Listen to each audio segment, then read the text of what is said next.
اليوم باش نحكوا على الميركاتو الشتوي والعروض الجديدة لملاعبين المنتخب. أول حاجة ما تنسيوش اللايك والأبونيه، وخلينا نبدو في الفيديو متاعنا. تونسية وإن كانت بالأحمر كرتها الله.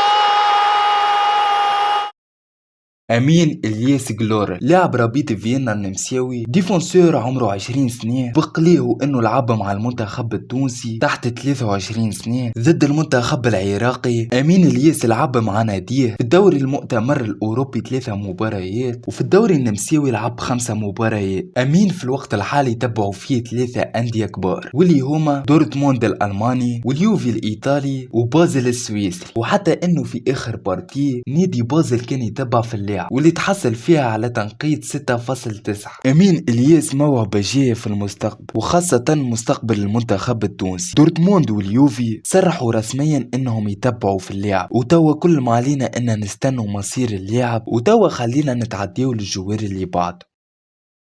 أليسون سانتوس لاعب سبورتينغ لشبونة محل متابعة من نادي نابولي الإيطالي. لاعب ما عندوش 5 شهور من اللي يجي لسبورتينغ لشبونة، غاديك لعب معاهم 12 مباراة في الدوري البرتغالي، ساهم فيهم في هدف وتحصل على تنقيط 6.9. زاد لعب معاهم 5 مباريات في الشامبيونز ليج، سجل فيهم 2 بونتو ومنهم بونتو ضد مارسيل فرنسي، وشارك 4 مباريات في الكأس البرتغالي. حاليا القيمة التسويقية بتاع أليسون سانتوس 4 ملايين دولار، بعد ما كانت تشهر التالي 1.5 مليون دولار. نابولي الإيطالي في مفاوضة مع اللاعب، وحسب ترانسفير ماركت بنسبة 3% اللاعب باش ينتقل لنابولي. المفاوضة مازالت كبدات، واحتمال الأسبوع الجاي المفاوضة باش ترتفع. اللاعب عمره 23 سنة، الجنسية التونسية حاليا عنده. صراحة اللاعب باش يزيد برشا للمنتخب التونسي، ونتمنى ان نلقاوه في كأس العالم الجاي. اللاعب اللي بعده من البطولة التونسية واللي هو لاعب النادي البنسرتي عزيز القياس، بعد تألقه